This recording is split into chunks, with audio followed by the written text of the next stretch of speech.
todos bienvenidos una semana más a Etiscas, tu podcast de referencias sobre discapacidad. Y hoy tenemos un programa muy interesante porque tenemos un invitado muy guay, pero antes, por supuesto, voy a saludar a Sara, mi compañera. ¿Qué tal, Sara? Buenas tardes, Hugo. Buenas tardes, Bob. Buenas tardes a quien quiera escuchar. La verdad es que yo contenta culminando la semana. Espero que vosotros la estéis terminando genial, pero desde luego que nosotros la vamos a terminar con un pedazo de temón, ¿verdad? Correcto, eso es. Y antes de empezar, quiero decir dos cosas muy rápidas. La primera es un saludo y un abrazo grande a mi compañero Nix, que está en el hospital hoy. Y bueno, ha tenido algún problemilla en el hospital y no puede estar aquí, pero la semana que viene vuelve, así que volveremos a tener a Nix por aquí. Y lo segundo que tengo que decir, y esto es importante, ya estáis viendo a Bob, ¿vale? Está aquí con nosotros. Segundo que tengo que decir es que ya hicimos una entrevista a Bob Bob hace un año o así, y una entrevista más personal, ¿vale? La entrevista de hoy va a ser más política.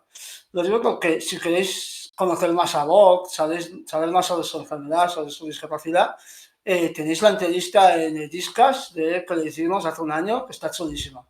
Dicho esto, ya sí que podemos decir pues, que está Bob aquí con nosotros. ¿Qué tal, Bob? ¿Cómo estás? Muy bien, encantado de estar con vosotras aquí. Igual. Genial, genial, genial. Pues tenemos un montón de preguntas sobre política y ya sé que tú, bueno, pues ahora a lo mejor ha terminado tu etapa política, pero bueno, ahora vamos a ir con ello, No, pero no, bueno, pues vamos a, ahora nos lo cuentas, ahora nos lo cuentas. Lo primero es, la pregunta más básica es, ¿cómo estás tras la semana pasada, tras perder las primarias? ¿Cómo lo viviste y cómo te has sentido? mira, pues la verdad es que yo no tenía ninguna expectativa en ningún sentido. Antes de que salieran los resultados, yo pensaba que podíamos ganar, podíamos perder, podíamos arrasar. Cuando salió el resultado, que obtuvimos cerca de un 30% de los votos, me pareció que habíamos hecho un buen trabajo y sobre todo que habíamos hecho política de una manera en la que me gustaba mucho, con un equipo que me encantaba. Entonces me sentí bien, no me sentí ni derrotado, ni vencido, ni... No, sentí que, bueno, que era el principio de algo. Y tú me decías ahora, es el fin de tu carrera política institucional, porque yo sí quiero distinguir, o sea, yo llevo haciendo política igual que vosotras toda mi vida, pero esto ha sido mi primera incursión en política institucional y de partido. Y esto acaba de empezar, es decir, yo que seguiré trabajando por Barcelona en Común, iré a las asambleas de barrio y seguiré porque me ha parecido una forma muy interesante de seguir viendo el mundo y además, desde el lado egoísta, una forma muy práctica de practicar el catalán con mis compañeros de asamblea. Ah, Así es que yo sigo ahí y mira, mañana mismo tenemos un café, todo el equipo que trabajamos, porque ha habido un encuentro muy bonito. interesante. Y ¿Sara? cuéntanos, ¿qué fue aquello que te impulsó a meterte en política, que tú dijiste, voy a ello? Pues mira, tuve la sensación de que era un momento muy chungo para el mundo en el que vivíamos, un momento en el que todo el mundo estaba asumiendo que la ultraderecha iba a arrasar, que iba a dejarlo todo hecho cascotes, la democracia, la sociedad, el estado de bienestar, y veía que en la izquierda había como una sensación de resignación ante la que yo no estaba dispuesto a quedarme quieto. Y me planteé que por qué no, en vez de esperar a que lo arrasaran todo y empezar a trabajar desde las ruinas, evitar que esas ruinas llegaran, evitar que llegaran arrasando. Lo interesante es que yo esto me lo planteo en octubre, bueno, antes habíamos estado hablando todo el verano, y me planteo eso, como abrir el partido, abrir el espacio de los comuns a todos los vecinos y vecinas de Barcelona, a volver a entender que la ciudad es algo que no es, no tiene dueños, no tiene por qué ser un centro comercial, sino un espacio de vida, y a entender que además la ultraderecha es un factor importantísimo, pero que hay que dividirla en dos partes. Una, el sistema operativo de la ultraderecha, es decir, todo el sistema de la ultraderecha global, ultrafinanciado y con un montón de medios, y por otro lado un montón de gente que en su momento podía haber votado a la izquierda, que se ha sentido absolutamente decepcionada y está votando a la ultraderecha porque es como la opción de rebeldía que le dan. Y yo me planteé, bueno, escuchemos a esta gente y veamos qué hemos hecho mal y qué podemos hacer mejor por algo muy sencillo, para que su día a día cambie a mejor de verdad. Porque además yo creo que la ultraderecha ha hecho dos cosas muy bien y a la vez muy mal. Y es una, transmitir la desconfianza de lo institucional, pensar que todo lo institucional, público, político es inservible y usar esta frase terrorífica de solo el pueblo salva al pueblo, que es una auténtica mentira, porque el pueblo salva al pueblo con presupuestos generales del Estado. Volver a entender que la ciudad es algo que no es, y otra, no tiene dueños, no tiene los enemigos, que el infierno son los demás. De modo que deshabilita o desaconseja, imposibilita cualquier unión de personas para lograr un bien común. Y me pareció que eso podía ser un poco el planteamiento de mi candidatura y luchar desde ahí, dentro de un espacio político ya establecido, viendo desde fuera y sin vetos, sin límites, sin ninguna pureza ideológica, siempre, por supuesto, desde los presupuestos de la izquierda y sin seguirle el juego a la ultraderecha. Que está mal que yo lo diga, pero yo esto lo dije en octubre y ahora están por ahí Rufián y Delgado, o sea, algo similar, porque creo que es el momento, no es que yo fuera visionario, es que, bueno, venimos del ejemplo de Mandani, venimos de mucha gente que lo que se plantea es, o sea, dejar de culpabilizar y juzgar a las personas que votan ultraderecha y empezar a pensar que necesitan una solución y que si no damos la solución somos un problema. Y yo creo que eso es lo que debería plantearse. Y cuando escucho a Rufián y a Delgado hablar sobre la unidad de la izquierda, me parece que está bien, pero la unidad de la izquierda tiene que hacerse desde las bases, tiene que hacerse desde la escucha, desde estar en los barrios, escuchar a la gente y no seguir el discurso ni el marco impuesto por la ultraderecha, sino plantear uno nuevo. Y el nuevo es que nuestras vidas tienen que ser mejores. Ya está, tenemos que tener una vivienda asumible, asequible y digna, un precio de la cesta de la compra razonable y una vida que esté bien. Entonces, yo quiero una Barcelona asequible, accesible y humana, porque también hay otra cosa en política y es que muchas veces la sensación también es que la política la hacen los demás y que le dejamos el marrón a los otros. Y yo quería dar ejemplo diciendo, no, todos la hacemos. Y por eso me presenté y por eso sigo aquí. Qué importante esto que has dicho de la izquierda, que sea más positiva. Yo creo que al final tenemos que trabajar un poco todos con abandonar este derrotismo que tiene la izquierda muchas Sí. veces y trabajar más en lo constructivo y en lo positivo. Quería destacarlo, que me parece muy importante. Y quería meterme un poquito en el tema de discapacidad, ¿vale? Sí. Y quería hablarte si habías pensado, si tenías alguna idea o algo de algún tipo de política que ibas a llevar a cabo, que podrías llevar a cabo si hubieses ganado en las primarias, en relación a la población con discapacidad. ¿Alguna medida, alguna cosa que se te haya ocurrido? Mira, en primer momento yo toda la campaña la planteé desde un lugar de la discapacidad que no es el lugar físico de la discapacidad, sino el lugar vital de la discapacidad. Es decir, la discapacidad lo que nos da es una posibilidad de mirar al mundo desde otro lugar, que es el lugar desde el que está mucha más gente. Es decir, nosotros estamos mucho más cerca de la gente que se siente fuera, que se siente que nadie la espera, que nada se ha hecho su medida, que nada se ha hecho. Y hay un punto ahí de mirada en el que hacer una política es mucho más inclusiva, porque es partir desde ese lugar de exclusión para entender que todo el mundo tiene que tener su espacio. Una de las cosas más importantes que me parecen, pero no solo de políticas de discapacidad, sino globales, es entender la importancia del espacio público. Porque aquí en Barcelona se hizo el trabajo de las superillas, de los espacios peatonalizados y verdes en muchas zonas, que creo que habría que seguir haciendo, porque hay una cosa que a mí últimamente me aterra, y es que creo que la gran victoria del fascismo vendrá por las redes sociales, vendrá por la imposibilidad de encontrarnos los unos con los otros y de sabernos tratar y de decir las cosas cara a cara y con ternura, que me parece fundamental.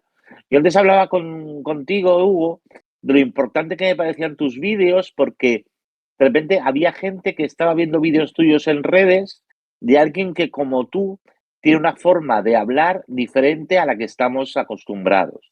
Ujú. Y uno se acostumbra a eso y aprende a escuchar eso y aprende a quitar la barrera de dificultad o incomodidad o aquello que sea lo que le genere para aprender a escuchar lo que se dice por el otro lado. Si establecemos espacios públicos de verdad de convivencia, hay muchísimos problemas que vamos a quitarnos del medio porque vamos a escuchar a los otros y a conocerlos. A mí me obsesiona una cosa, yo creo que el poder de la ultraderecha también está en que los bulos que lanzan no pueden contrastarse con nuestras vidas reales, porque no tenemos posibilidad de convivencia. Porque cuando hablan de menores no acompañados, no estamos fomentando que esos menores no acompañados sean los compañeros del cole de tus sobrinos, de tus hijos, de tus amigos, que cuando hablamos de la gente que cobra paguitas no estén hablando de verdad con el tío inmigrante que te cuenta cómo consigue llegar a final de mes, porque convive con él, porque se toman algo en la placita que hay abajo de su casa. Entonces, todo eso me parecía fundamental. Y por otro lado, desde lo puramente práctico, la exigencia de un riguroso cumplimiento de las medidas de accesibilidad, que no tiene que ver solo con la accesibilidad física. O sea, también no entendemos que hay muchísimos casos de personas quienes los sonidos o los ruidos son una cosa molestísima, para quienes son necesarias la lectura fácil, pero eso en el fondo también es una forma de entender que todo el mundo a partir de ahí, o sea, la lectura fácil es muy útil para mucha gente que en muchos Totalmente. casos no sufre ninguna discapacidad. Los espacios adaptados físicamente son útiles para mucha gente y además mucha gente que la sociedad va envejeciendo y sobre todo poder desde ahí, es decir, a poder hablar desde la vulnerabilidad, que es una cosa que me parece súper importante en la vida y en política. O sea, no, yo me planteé, y en eso sí que estoy muy contento de cómo ha sido la campaña, me planteé que no íbamos a jugar a ser superhéroes y superheroínas y a poder con todo, porque uno no puede con todo. Nadie puede con todo.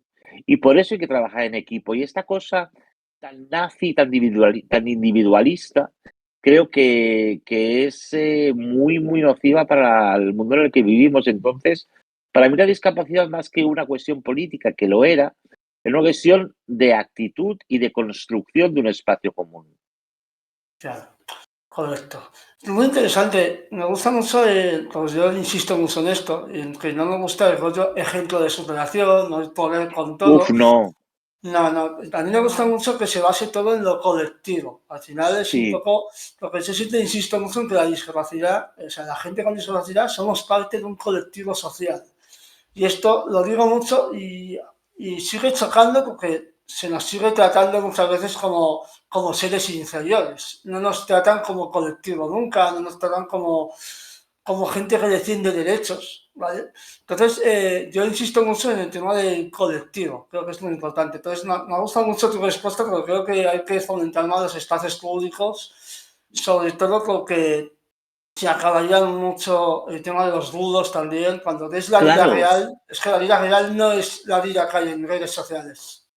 Y también, claro, para eso tendríamos que tener una vida real que fuera compatible Claro, con todo eso, porque claro, también cómo vas a dar una vida real y ocupar espacios públicos cuando tienes unas cercanías que tardas 2 horas, llegas agotado a casa, todo eso hay que tenerlo en cuenta y todo eso, yo creo que es todo global, esta sensación de que hay soluciones para cada cosa no es cierta.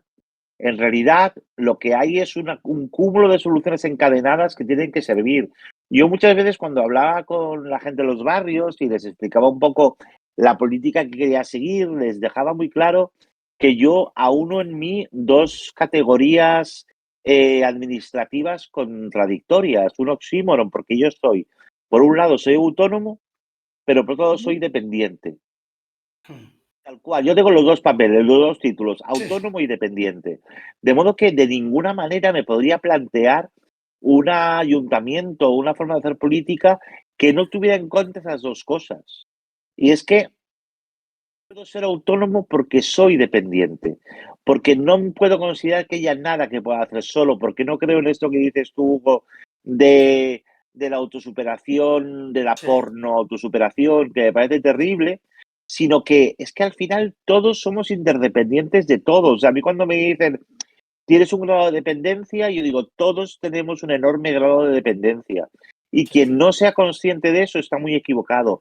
Y quien haga política pensando que no hay dependencia, creo que nos conduce a un lugar muy oscuro.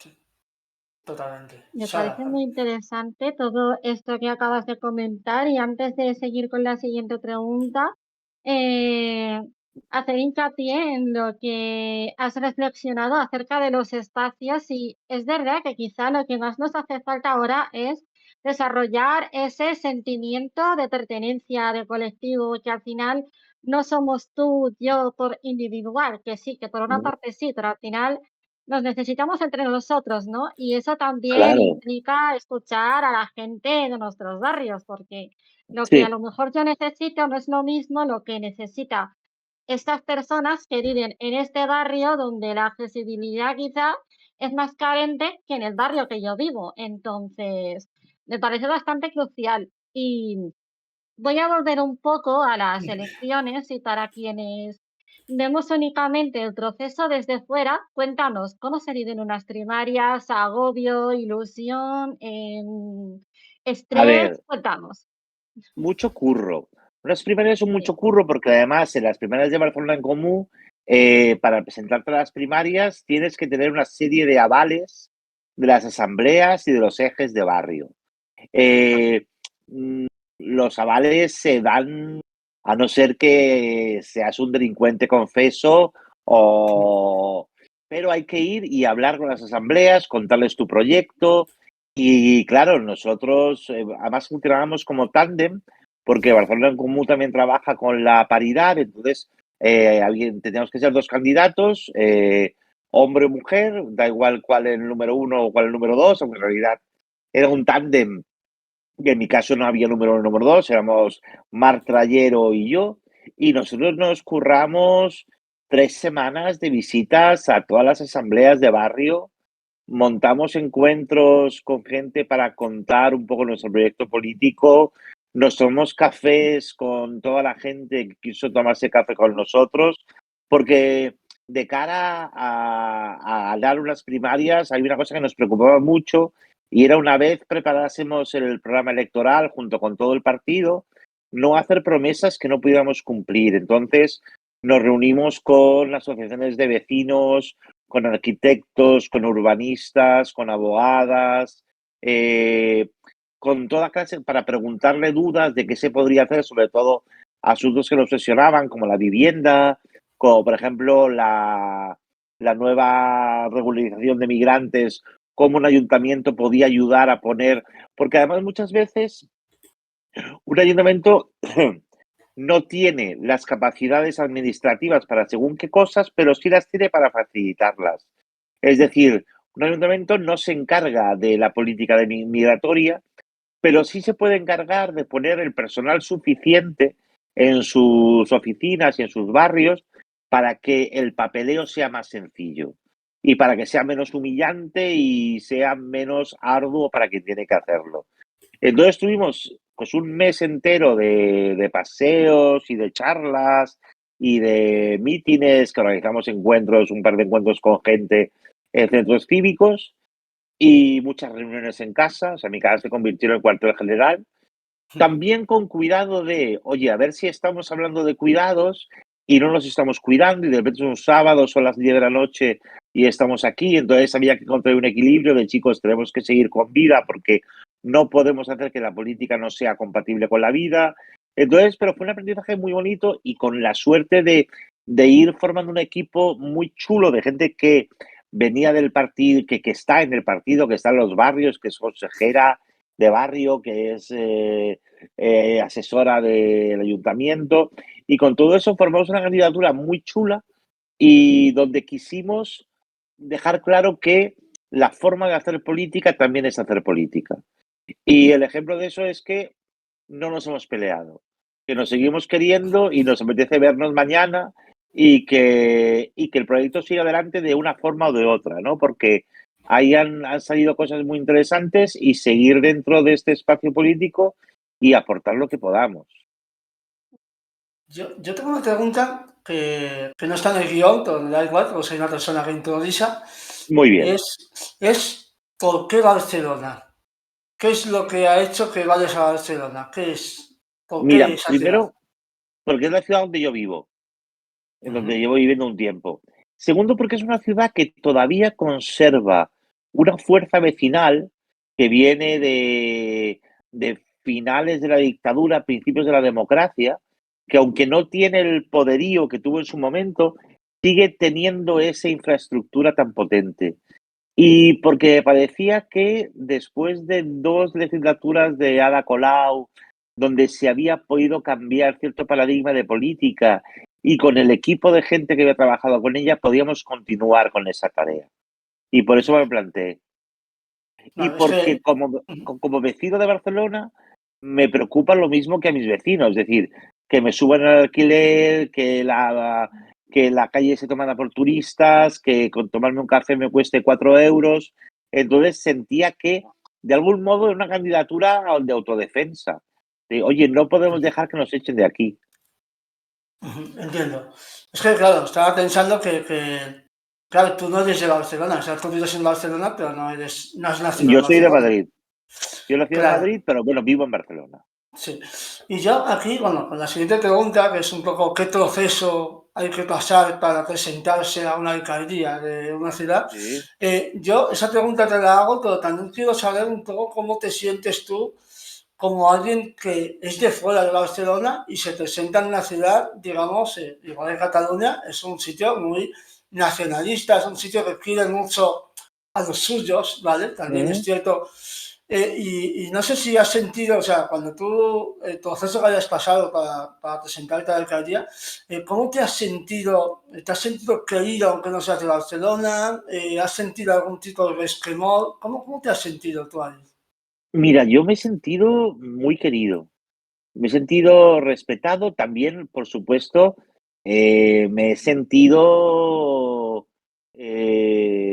despreciado por gente, pero que ya me despreciaría aunque no estuviera en su ciudad, es decir, porque tengo elementos para que ellos me desprecien. Pero he sentido que a la gente también, a los vecinos, a las vecinas le importaba que alguien estuviera dando la cara por una ciudad donde vive y que conoce.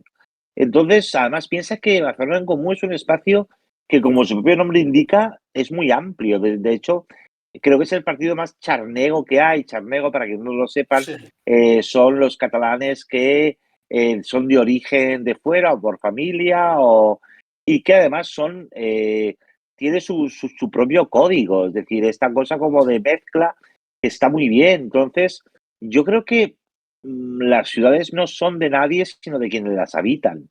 Y hay que intentar hacerlas mejores para todos. Entonces, en ese sentido, yo no he percibido eso, salvo en algunos casos. También es verdad que yo soy bastante inasequible al desaliento y no me suelo fijar en aquellos que no me desean el bien, porque hay que trabajar mucho con la gente que sí, que se merece que trabajes en su nombre o junto a ellos. Vale. Sara.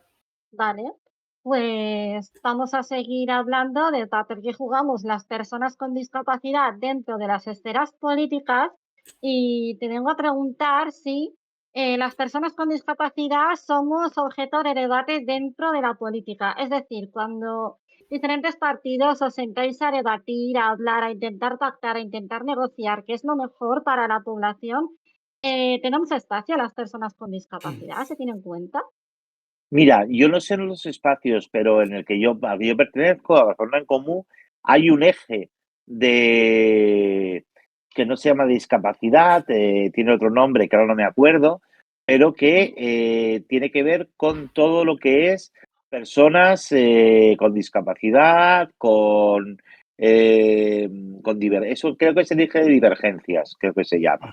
Y de un eje donde se Vale, trabaja con todo eso, pero no tanto sino no con este rollo de integración, normalización que yo detesto, sino con la adaptabilidad y con que siempre se tenga en cuenta en todos los elementos que las personas con discapacidad no se queden fuera. Es decir, es un espacio de pertenencia. Y ahí sí que se tiene bastante en cuenta. Y se trabaja, de hecho, en mis encuentros siempre había personas del partido en silla de ruedas o tengo un compañero con discapacidad visual. Es decir, sí es un partido donde ves, pero además donde ves que no funcionamos como memes, que no funcionamos como mascotas, sino que funcionamos como personas que aportamos nuestra carga política, pero además desde otro lugar también, que es claro. interesante poderlo hacer. Entonces yo sí creo que aquí hay sobre todo porque tiene que ver cuando te fijas en la vida de verdad de las personas, que es un poco el objetivo de un espacio municipalista como este, no puedes Ujú, excluir ninguna vida de verdad. Y en las vidas de verdad también existe la discapacidad, por supuesto. Y existe también los cuidados en el más amplio de los sentidos. Pero esos cuidados aquí no se limitan a las personas con discapacidad, sino que hablan de todes. Y está muy bien que dentro de esos todes estemos incluidos nosotros. Pero yo sí creo que es un espacio muy consciente de esa importancia. ujú. A ver, este tema que voy a sacar ahora es un tema un poquito complejo, pero vamos a ver si me explico lo mejor posible. Claro, A ver, vamos a hablar de dar pena. Es un concepto de las vale. personas con discapacidad. La sociedad muchas veces siente pena de nosotros, ¿vale? Entonces, en política, por ejemplo, tú pues, te has presentado y demás en política, ¿cómo gestionas este papel? Porque claro, me explico. El tema es que hay gente que te puede votar por pena, o hay gente que te puede votar, o hay gente que puede pensar que te están usando tu partido para dar Ujú, pena. ¿Tú cómo gestionas todo esto? Porque al final, este tema, al final, supone una barrera para mucha gente con discapacidad que nos hace pensar que no podemos participar en casi cualquier sitio porque enseguida alguien dice que te están usando, eh, ujú. estás consiguiendo votos por pena, estás consiguiendo apoyo por pena y al final no somos independientes a nivel de seres humanos, de raciocinio. Entonces, Ya, ¿cómo gestionas todo este tema de la pena? ¿Cómo gestionas todo esto? Porque es un tema que le da entiendo. muchas vueltas. Es una pregunta muy complicada. Mira, Sí. por un lado, hay una máxima que yo tengo que aprendí de un terapeuta muy bueno que tuve, que me Ujú, dijo que ponerse en la cabeza de los demás y plantearse qué piensan es el camino más rápido hacia la locura.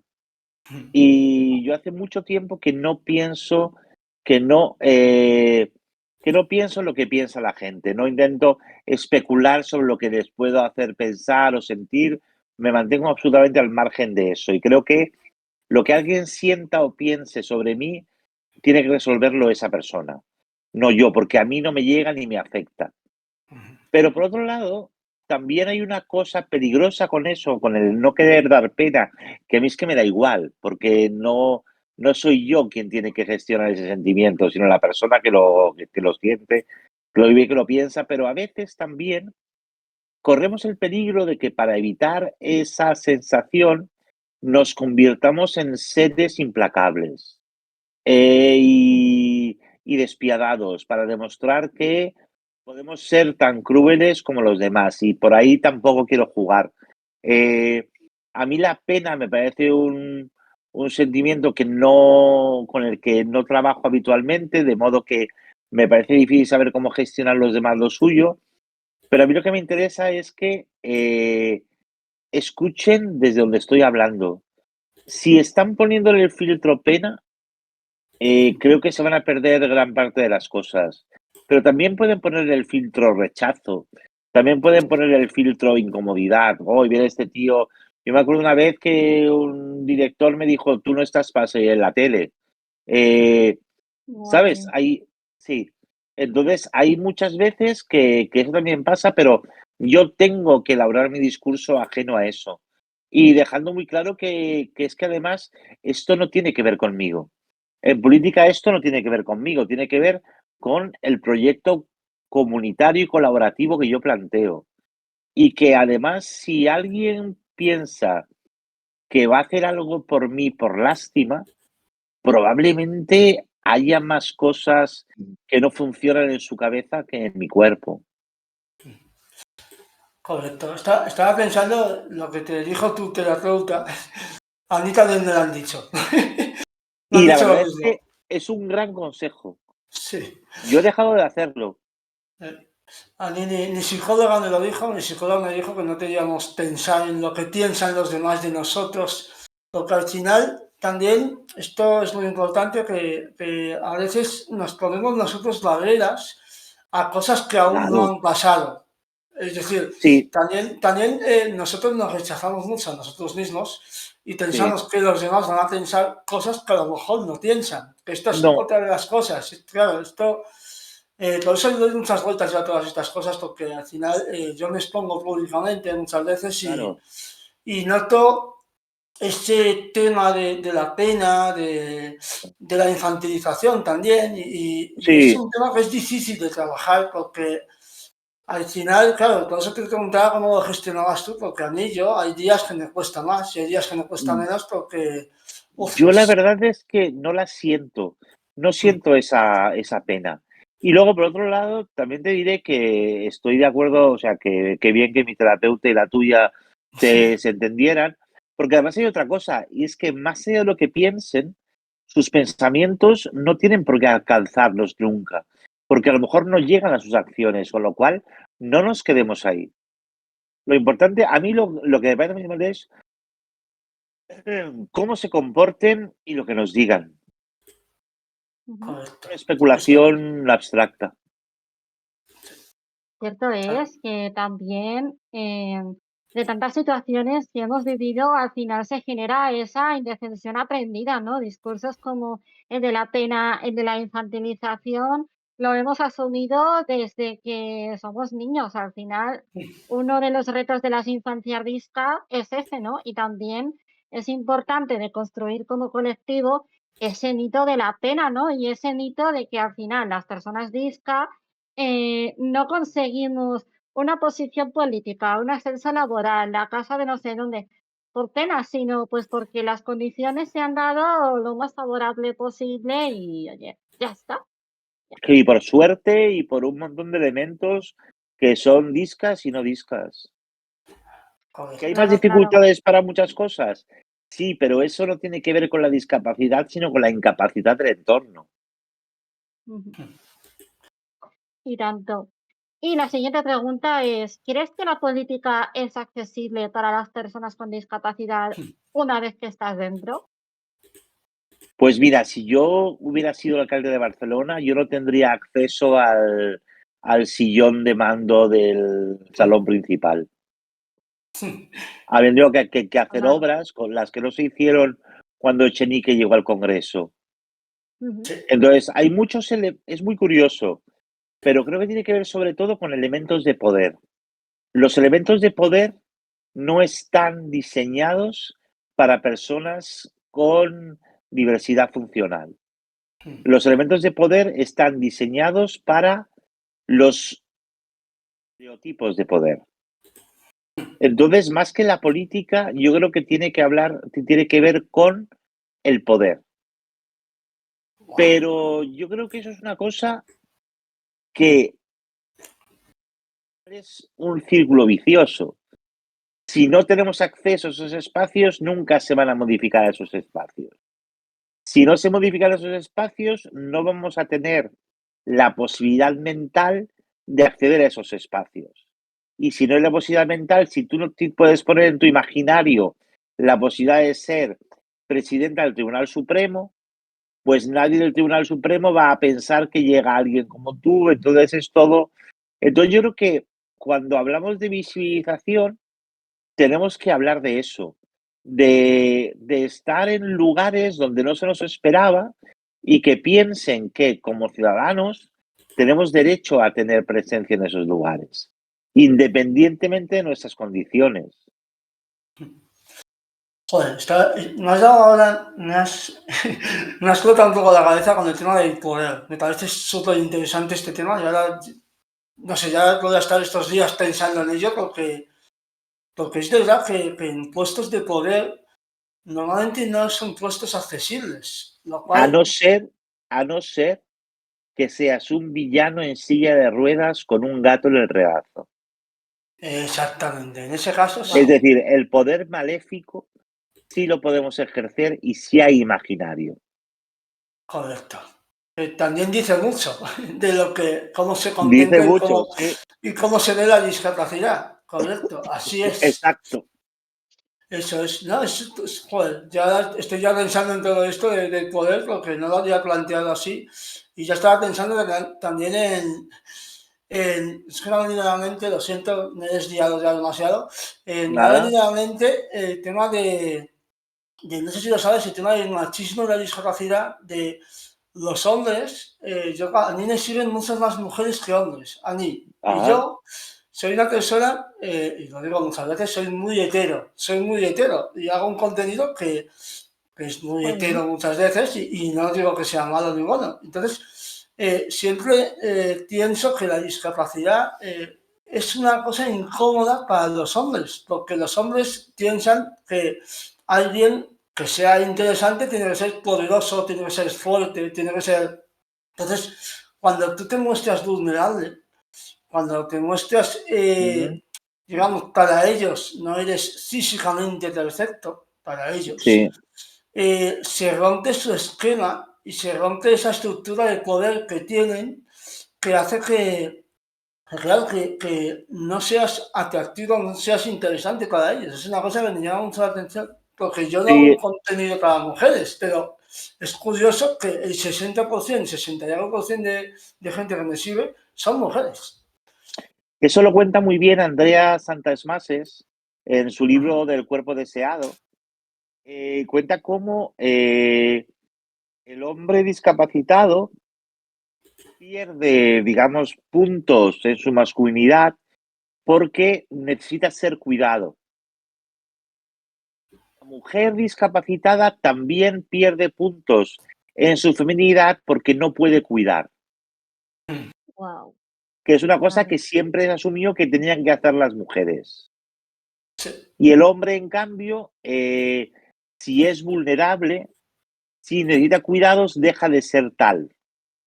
Y entonces es muy curioso ese espacio. Y tienes razón, o sea, el Jimbro no entiende. Fíjate. No la entiende porque además está en un modo en el que también es muy interesante porque piensa que los Jimbros muchas veces sobre lo único que tienen control es sobre su cuerpo. Ujú. En un mundo en el que estamos viviendo donde ni el mundo laboral, ni el emocional, ni, no tienes control sobre nada. O sea, al Jimbro el feminismo le ha volado la cabeza. El trabajo precario le ha impedido ser un triunfador. El precio de los alquileres le tienen viviendo en casa de sus padres. Entonces, el único Madre terreno mía. en el que tiene poder es el de su cuerpo. Cuando nos ve a nosotros, Wow. hombres, que no tenemos poder sobre nuestro físico porque hay una condición, bien sea enfermedad, bien sea lo que sea, no entiende cómo se puede vivir así. Y yo no creo que nos desprecien ni que nos infravaloren como hombres, simplemente no quieren enfrentarse a esa posibilidad. Estoy muy de acuerdo.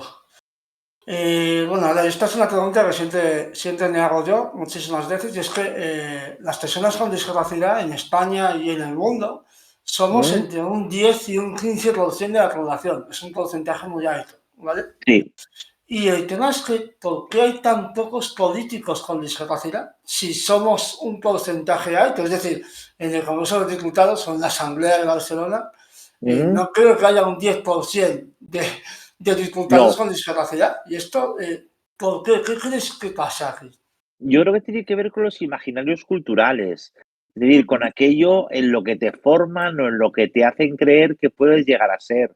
Yo sí creo muchísimo en la política como una creación de posibilidades y de imaginarios. Entonces, si nadie cuando eres chico y tienes una discapacidad te dice, o ves en la tele a otro tío con discapacidad, una mujer con discapacidad en un puesto político, tú no te lo planteas. Todo tiene que ver con un catálogo de posibilidades. Y ese catálogo de posibilidades no lo ponen a nuestra disposición.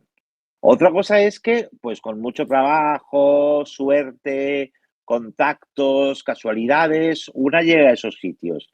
Pero además es peligroso porque al final una puede llegar a la política desde la discapacidad solo para hacer políticas de discapacidad, que no estamos aquí para eso. Es como si yo como maricón llego a políticas solo para hacer políticas LGTBIQ+, no, yo quiero hacer política social, yo quiero hacer política contra el turismo, yo quiero hacer política de vivienda, independientemente de que yo tenga o no tenga una discapacidad. Pero yo creo que tiene mucho que ver con ese catálogo de posibilidades. Por eso, cuando existe esta locura facha de la sobreexposición y de la necesidad woke de mostrar cualquier posibilidad, es que eso es lo que hace que esa posibilidad se haga real. Claro. Creo que los imaginarios son fundamentales.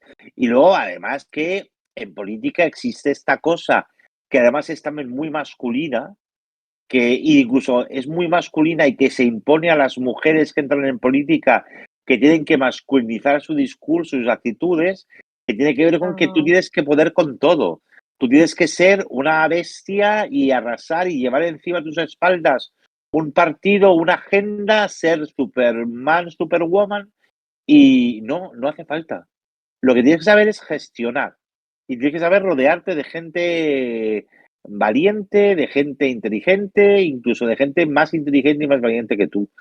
Pero como se vive la política de un modo tan personalista, mira, durante la campaña, una de las asambleas a las que yo fui, una de las vecinas me dijo, hay mucha gente que piensa que para ti el hecho de estar enfermo es un hándicap de cara a la alcaldía, porque ¿cómo se puede asumir un alcalde que pueda cogerse bajas porque ese día esté enfermo?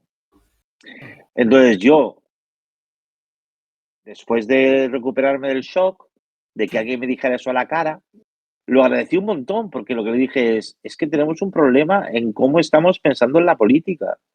Es que tenemos un problema porque la vida tiene que ser compatible, pero no la mía como enfermo de esclerosis múltiple, la de cualquiera que se pueda coger una baja, o una baja por maternidad. Es decir, si ponemos un listón de la enfermedad de discapacidad, ¿dónde no puede llegar? ¿Hasta dónde lo llevamos? ¿Hasta dónde eso no es discriminación? Entonces es muy interesante que veamos cómo tenemos esa idea y cómo la podemos modificar. Y yo en esta campaña también le he querido modificar de esta manera, también, pero de manera política, estando allí y poniendo el cuerpo literalmente. Pero hacerlo también es no estar allí un momento y decir, mira, estoy súper cansado, me bajo de esto y va a ir mi compañera de tándem o parte de gente de mi equipo. No pasa nada, todos estamos conectados con todos. El gran problema es cuando unimos esto con una forma vertical de hacer política. Cuando el líder es el único que tiene toda la información y luego todo va bajando y cada vez hay menos información y menos comunicación. Ahí sí que hay un problema porque el liderazgo es imprescindible. Pero yo creo que tenemos que pensar en otras clases de liderazgo más amables y más colectivas. Porque al final estamos trabajando para miles de millones de personas. Claro, wow. eso es. Yo os conectas una cosa con esto y me parece muy interesante lo que dices, y es que la gente confunde confunde mucho la política. Cree que la política es superhombres que van a mostrar lo importantes y lo grandes que son, cuando la política consiste más en representar, en que alguien te Exacto, represente bien. Y cuando alguien te representa no quiere decir que sea mejor que tú, sino que es como tú. Y por ejemplo, si tú tienes una discapacidad y alguien tiene una discapacidad en política, tú, por ejemplo, tú te sientes identificado si esa persona, por ejemplo, un día no puede acudir a su puesto de trabajo porque tenga que ir al hospital, a algún tema de algún claro, chequeo. Claro, porque al final hay que tratar la política como que somos seres humanos imperfectos, porque es que somos eso así. es. Esto, yo voy De a hecho, decir una cosa muy rápida que me parece muy interesante, lo tengo, no me gusta, bueno, siempre digo que a mí, yo soy de izquierdas, no lo escondo, pero no me gusta mucho el Partido Socialista, ¿vale? Es una opinión mía, ya está. ya Pero somos dos. elogio Pero eso es, mucho, pero escucha, sí, Hugo, eso es porque eres de izquierdas. exactamente, correcto. Lo digo mucho esto, correcto. Pero bueno, elogio mucho el tema de imagen de Pedro Sánchez en redes sociales, en TikTok o en Instagram. ¿Por qué? Porque está trabajando en los últimos meses y en los últimos años también con un apartado más humano y menos súper político. Y esto es una cosa que creo que debería trabajarse más. Sí. Cuando ves a una persona política que está más cercana a ti y habla de sus problemas o habla de sus cosas personales, Ujú. te sientes más identificado. Es que es una cosa que me parece tan obvia y que la gente Sí, preocupa de Estados Unidos, básicamente, que quieren tener super políticos cuando realmente lo que queremos es que gente nos represente bien y que nos represente como lo que somos seres humanos y somos claro. imperfectos. Entonces, esta es la sensación que yo tengo. Creo que al final la gente quiere super políticos cuando lo que necesitamos son seres humanos y al final somos imperfectos y es así. Estoy de acuerdo. Eh, eh, Totalmente. Sara, adelante. Ahora vamos a ir cerrando y te quiero preguntar, hemos mencionado el mito de ejemplo de superación, hemos hablado un poquito de accesibilidad y al final estos discursos no dejan atrás un componente de privilegio, ¿no? Porque al final no es lo mismo Ujú. ser vista en una gran área metropolitana que en una zona Claro. rural o venir de un barrio donde los recursos son muy amplios, donde los recursos escasean. Así que yo te pregunto, ¿crees que existe un problema de clase o es un factor que influye actualmente en los discursos que hay sobre la discapacidad? Por supuesto. Y yo siempre lo menciono, siempre hablo de que yo Ujú, hablo desde mi privilegio, es decir, desde una silla de ruedas también hay privilegio.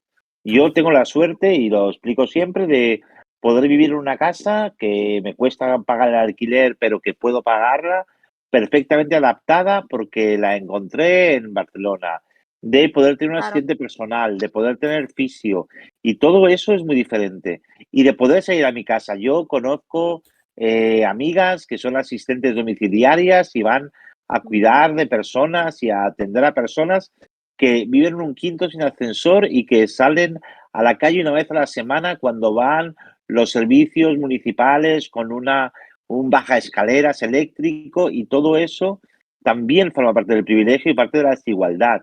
Y yo creo que es en todo eso lo que se tiene que hablar cuando hablamos de planes para la autonomía personal. Y porque de eso estamos hablando, porque además una sociedad con personas con discapacidad que vivan en esas calles, en esos pueblos, que interactúen, hace que sea una sociedad más justa, menos cruel y menos fascista. ujú. Eso es muy importante. Y es muy importante que seamos visibles y activos en esos espacios, porque también facilitaremos que los demás, las personas que viven sin discapacidad y sin privilegio, puedan tener una vida mejor, Claro. una vida donde no se les exija este ritmo turbocapitalista salvaje. Correcto. Estamos acabando ya la entrevista y quería preguntarte una cosa un poco más personal y es un poco ¿qué tenemos en el futuro? ¿Qué ves en el futuro ¿cuál es tu camino del futuro? ¿Vas a seguir en política? ¿Vas a seguir con tu obra de teatro? Mira, ¿Cuál es tu plan de futuro? pues mi plan de futuro es seguir en política institucional desde bases militantes, que me ha Ujú. parecido algo que me aporta un montón. Empezaré la gira con la obra de teatro, con Hablar no sirve de nada, esta primavera y estaremos todo el año de gira. Luego tengo algunos libros que estoy escribiendo ahora, libros en plural, porque yo soy así, Ya. y algún proyecto audiovisual que está a punto de cerrarse. Así es que hay mucho trabajo. Espero que salga todo. A ver, más cositas. ¿Tenemos alguna pregunta más, Sara? ¿Te apetece alguna pregunta? ¿Algo que se te ocurra? No ¿O sé, yo, por o ataco aquí. yo? La verdad es que ha sido bastante interesante, ¿no? O sea, se está quedando Es, un entrevistón.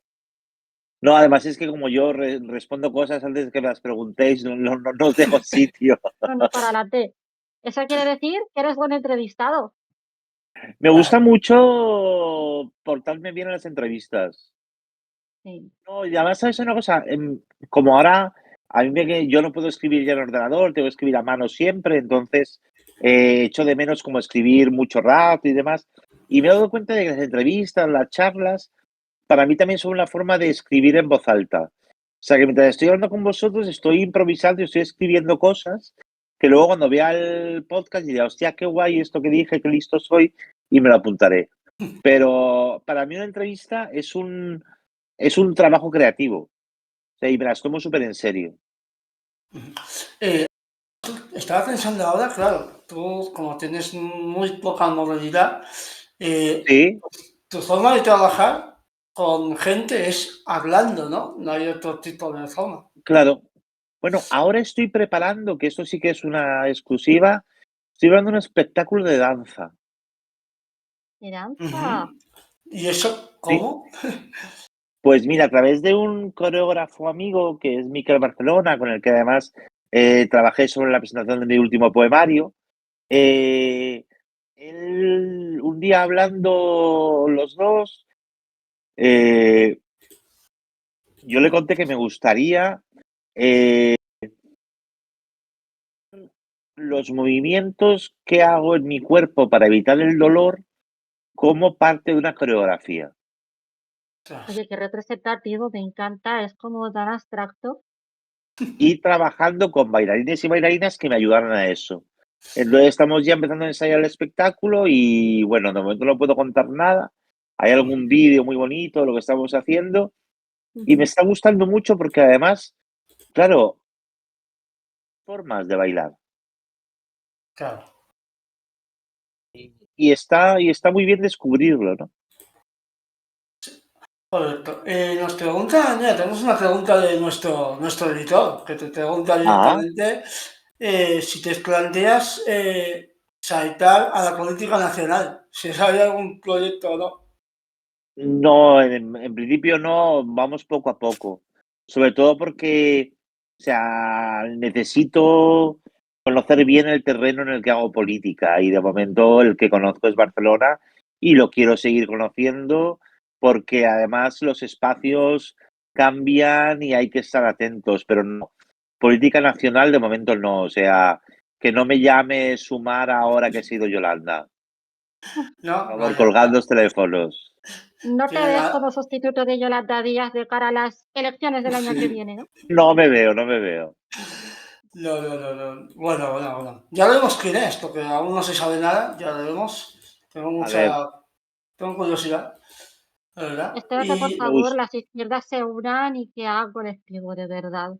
bueno, que se unan de verdad. Es decir, que se De unan verdad. para que les podamos votar de verdad. yo no tengo mucha esperanza en eso, ojalá, ya a mí me gustaría que se uniesen, pero me pasa que veo mucha fragmentación en general siempre y bueno, en los últimos días ha salido en las últimas semanas con el tema de Rufián, con el tema de que Yolanda Díaz Ay, sea sí. clave, también creo que regenera un poco la política también. Sí, Eh, pero fíjate, Hugo, que yo creo que puede haber fragmentación, puede haber eh, disonancia y discordancia y se puede gobernar juntas. Y se puede, o sea, yo creo que no hace, hablamos de modelos de política.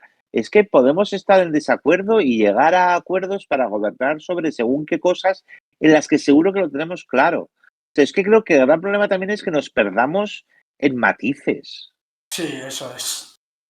Eso es, esto lo digo yo muchísimo, el tema de que al final hay muchos partidos de los que la base la comparten casi todos. Y este es el problema Exacto. que, claro, al final la fragmentación es más un tema de personalismos, creo que es un tema al final de nombres, más que de ideas, porque al final las ideas son, siempre digo lo mismo, cuando yo leo los programas electorales, porque soy esa persona que lee los programas electorales, Muy bien, así me Bueno, gusta. bien, votas con conciencia, oye.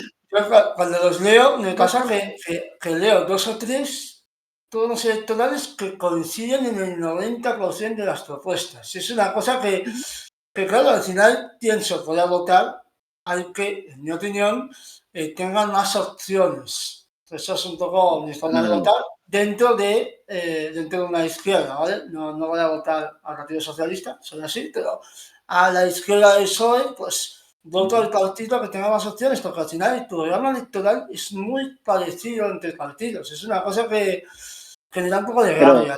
pero fíjate, Hugo, en eso que has dicho, que es muy interesante, entonces no estás votando según el programa electoral, sino el que los medios te digan que tiene más Sí, opciones. correcto, eso es. Eso es. Entonces, claro, al final, y los medios se mueven por dinero, Sí, totalmente, estoy de acuerdo. Porque será Estoy de pero eso acuerdo. es otra conversación, eso es Sí, otro sí. temazo. Sí, pero es Estoy, importante que al final, perdón, es sí, importante que al final las izquierdas se sienten, pacten, porque la ultraderecha está subiendo mucho y yo creo que es un momento perfecto para decir, ¿qué hacemos? Sobre todo porque, ¿sabes lo que puede acabar pasándonos? Que cuando la ultraderecha arrase y después haya que volver a ponerlo todo en pie, no va a haber más remedio que pactar, pero no las izquierdas, sino todos los partidos demócratas. Y al correcto. final, después de eso, vamos a tener que acabar pactando con el PP. Sí, sí. De No hecho, queremos eso. Mejor hacerlo ahora antes de tener que pactar entre cascotes. sí. Nos ha salido Ya, un podcast hoy bastante más de izquierdas y político de lo que pensaba, así que bueno, no, no está mal. Bueno, no, es nuestra espero que no esencia te, al final. espero que nos caiga mucho hate. No, la verdad es que no. No, Me lo No mandáis a estoy, mí, que no tengo Twitter. no, no. venga, Y creo que vamos a ir acabando la entrevista ya. ¿Cómo has estado, Bob? ¿Qué tal te Oh, has súper a pasado? gusto. Muy a gusto, Ge- me ha encantado estar con vosotros. Genial, genial. Y tú, Sara, como siempre, ¿no? me he sentido muy a gusto, chicos. Creo que ha sido una conversación muy nutritiva. O sea, es necesario también sentarse a hablar de estos temas. Entonces, oye, qué guay. Y espero que quienes han estado escuchando también se lo hayan pasado bien. Seguro Yo que sí. también. Pues hasta aquí el programa de hoy. Ya sabéis, los jueves a las 7 de la tarde tenéis Discas y la semana que viene tenemos otro invitado, que no vamos a decir aún, o invitada.